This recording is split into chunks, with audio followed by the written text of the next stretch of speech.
The cheers echoed through the streets of Los Angeles as hundreds gathered around a small stage in front of La Terraza restaurant. On the stage, Barron Trump was speaking with a calm yet emotional voice. We can turn our differences into opportunities for connection and growth. The red MAGA hat still rested on his head, but this time it carried an entirely different meaning. That morning, Barron had spent 3 hours in the local library, immersed in a book about the history of the civil rights movement. It was his routine whenever he visited Los Angeles, finding a quiet corner to read and reflect, far from the flash of cameras and the ever-present curious gazes. The MAGA hat wasn't a political statement for him. It was a gift from his father on his 18th birthday, a reminder of his responsibility to live true to himself. La Terraza wasn't a random choice for lunch. Barron had read about the restaurant in an article about Los Angeles' unique cultural spaces. The story of a restaurant where opposing politicians could sit together piqued his curiosity. Perhaps, he thought, this is exactly the kind of space our society needs, a place where differences are accepted and respected. On his way to the restaurant, he passed a group of students protesting climate change. A few of them recognized him, and their expressions changed when they noticed the MAGA hat. Barron was well accustomed to such reactions. How ironic, he mused, that people fight for a better environment but can't embrace a different perspective. That's why he didn't remove the hat when he entered La Terraza. It wasn't out of stubbornness or a desire to attract attention, but because he believed that staying true to oneself was the first step toward genuine dialogue. His mother had once told him, "You can't connect with others if you don't dare to be yourself." As Barron stepped into La Terraza, he was immediately struck by the restaurant's elegant and refined atmosphere. The California sunlight filtered through the large glass windows, creating warm patches of light on the marble floors. The delicate aroma of Mediterranean dishes filled the air, blending seamlessly with the calm and cultured ambience. This was precisely the kind of space he had been looking for, serene and civilized. The hostess, whom he would later learn was named Emily, greeted him with a professional smile. There was a brief flicker of recognition in her eyes when she realized who he was, but her smile remained unchanged. "Welcome to La Terraza," she said. "A table for one, sir?" Barron nodded and followed Emily to a quiet corner table by the window. The spot offered a view of the bustling Los Angeles streets, and he silently appreciated Emily's thoughtful choice, a table that was private yet didn't feel isolating. Opening the menu, Barron noticed a small quote printed on the first page. "Cuisine is the universal language of humanity." He smiled, recalling the many times he had shared meals with his father at humble New York diners, places where no one cared who you were as long as you truly enjoyed the food. At that moment, Barron noticed a shift in the atmosphere around him. The quiet hum of conversations began to fade, replaced by sidelong glances and whispers that carried a distinct lack of warmth. A middle-aged woman at the next table leaned toward her companion, whispering just loud enough for Barron to catch. "That's Trump's son. He's trying to draw attention." Barron gripped the menu tightly. He was no stranger to murmurs like these, having faced them since he was a 10-year-old boy, when his father first began his presidential campaign. But what saddened him wasn't the whispers themselves. It was how quickly people passed judgment without bothering to understand who he truly was. Lisa, a young server, approached his table with a water pitcher. Her hand trembled slightly as she set a glass of ice water in front of him. "Are you ready to order?" she asked, her voice gentle and professional. Barron could sense her effort to treat him like any other guest. "I'd like to try the chef's special," he replied with a warm smile. "Do you have any recommendations?" Before Lisa could answer, Michael Harrison, the restaurant manager, appeared at the table. Barron could feel the tension radiating from Harrison's stance. He had seen this expression too many times before, the look of someone wrestling between instinctive reactions and the values they claim to uphold. "Excuse me, Mr. Trump," Harrison began, his voice deliberately loud enough for the nearby tables to hear. "We have a strict policy against political symbols in the restaurant." In that moment, time seemed to freeze. Barron felt the weight of every gaze in the room on him. His thoughts drifted back to that morning in the library, to the pages recounting Rosa Parks and others who had fought just for the right to sit at a counter or ride a bus. The irony was palpable.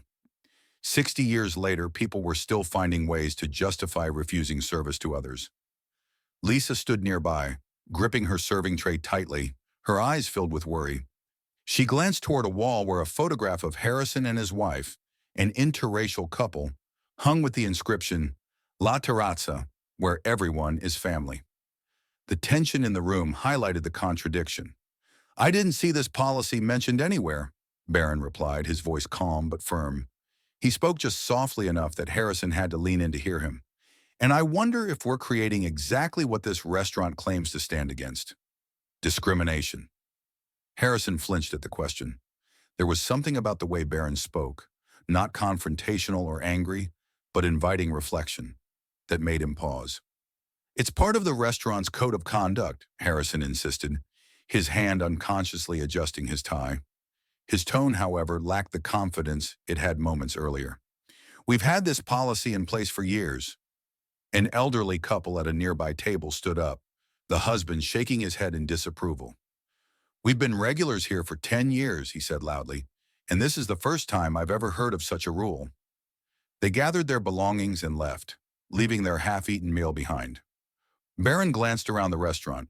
He noticed a man wearing a badge supporting a local candidate and a woman with a scarf in the colors of the women's rights movement. Neither of them had been asked to change their attire. Mr. Harrison, Barron said, his voice steady and clear, I came here today because I read that La Terraza is a place where people can meet and converse, no matter their differences. That inspired me. But perhaps, he paused for a moment, perhaps we all need to reevaluate what it truly means to create an inclusive space. Lisa, still standing nearby, unexpectedly spoke up. Boss, we took a photo with an election rights group wearing badges just last week, she said, her voice trembling but resolute. Harrison stood there, feeling beads of sweat forming on his forehead. 30 years of experience in the hospitality industry hadn't prepared him for this moment. In his mind, he heard Sarah's voice. I love you because you always stand up for what's right. Don't let fear cloud that. I'm going to have to ask you to remove the hat or leave, Harrison finally said, but his voice lacked the firmness it had earlier. Barron slowly rose to his feet, maintaining a faint smile. He pulled a business card from his wallet and placed it on the table. This is my contact information, he said. When you're ready to have a real conversation about what inclusion means, give me a call. As Barron walked out of the restaurant, the air inside felt heavy and stifling. A few diners began pulling out their phones, fingers moving rapidly across screens. Lisa knew this story would spread on social media within minutes. Standing on the sidewalk, Barron looked back at the elegant facade of La Terraza. He didn't feel anger, only a deep sadness and the stirring of an idea. Taking out his phone, he searched for the number of Sarah Martinez, who ran a nonprofit dedicated to fostering community dialogue. Sarah, I need your help, Barron said. Can we turn a negative situation into an opportunity to build bridges? Night fell over Los Angeles, but Barron's apartment was still brightly lit. He sat surrounded by piles of papers and an open laptop. On the screen, dozens of emails from local organizations poured in. Sarah Martinez had activated her entire network, and the responses were flooding in like a cascade. We can bring a jazz band, one email read. Music is the most universal language. Our street artist group would love to create a mural about unity, another email proposed. Barron's phone buzzed. It was Lisa. I'm sorry about what happened, she said as soon as Barron answered, but I think I can help. Mr. Harrison, he's not a bad person. He's just lost his way a bit. Lisa shared the story of Harrison and Sarah, about how they had once been denied service because they were an interracial couple. Barron listened intently, the pieces of the puzzle starting to fall into place. Lisa, he said, I have an idea, but I'll need your help. As the first light of dawn broke over the city, the street outside La Terraza buzzed with an unusual energy. Volunteers were setting up white tents, graffiti artists sketched out a mural, and a jazz band conducted a sound check. Barron stood in the middle of it all, a phone wedged between his shoulder and ear as he signed off on the final permits. Yes, we want this to be a space for dialogue, not confrontation, he explained to a local news reporter. Inside La Terraza, Harrison stood by his office window, watching the activity outside. His wife, Sarah, placed a hand gently on his shoulder. "Michael," she said softly, "do you remember the day we opened this restaurant? What you said to me?" Harrison closed his eyes. "That we would create a place where everyone could be themselves." "So what changed?" The question lingered in the air as Lisa knocked on the door and stepped in with a file. "Sir, I think you should see this." She placed a folder on the desk containing photographs. Snapshots of La Terraza over the years. Multicultural celebrations, meetings between people with opposing views, and even a photo from Harrison and Sarah's wedding day. Outside, the crowd had begun to gather. It wasn't just Barron's supporters. Those who had initially opposed him were there too, standing side by side, listening to the jazz band play What a Wonderful World.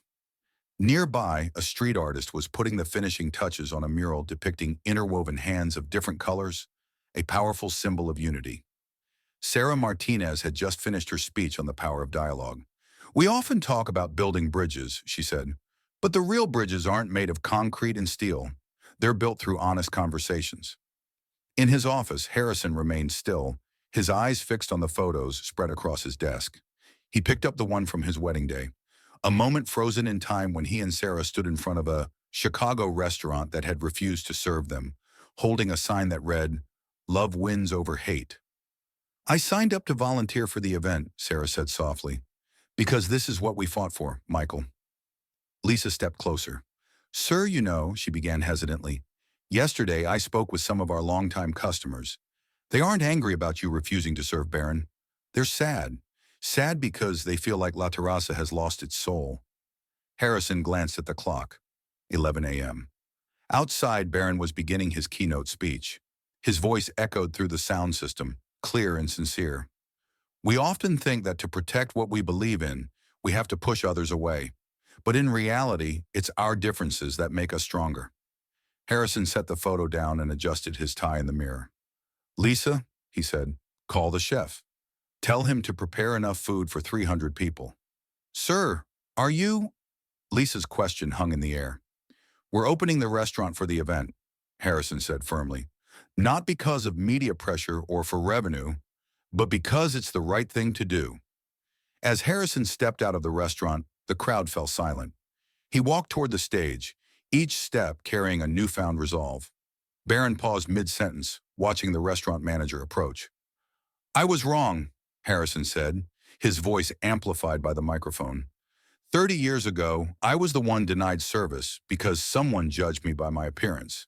I built La Terraza to stand against that, but yesterday, I became the very person I once despised." Turning to Barron, Harrison continued, "I want to invite you and everyone here into the restaurant. La Terraza will provide free service for this entire event.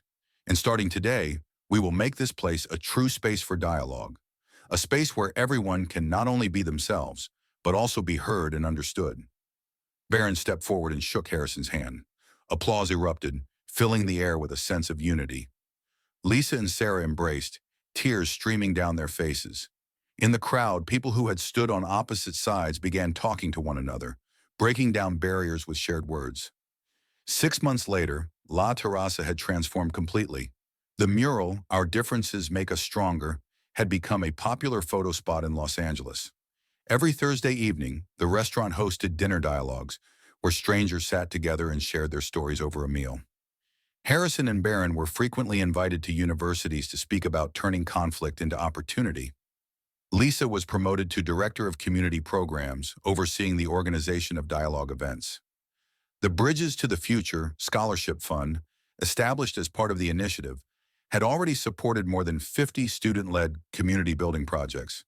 Barron's MAGA hat was now displayed in a glass case near the entrance, alongside other meaningful symbols, not as a divisive artifact, but as a reminder of the journey toward understanding. Dear friends, the story of Barron and La Terraza shows us that change begins with the smallest decisions. From what seemed like a negative situation, we witnessed the power of understanding and dialogue unfold. Share your thoughts in the comments. Which moment in the story touched your heart the most? Have you ever experienced a similar situation? How can we apply this lesson to our daily lives? Don't forget to like and subscribe to the channel so you won't miss more inspiring stories. Hit share if you believe this story can inspire positive change in our communities.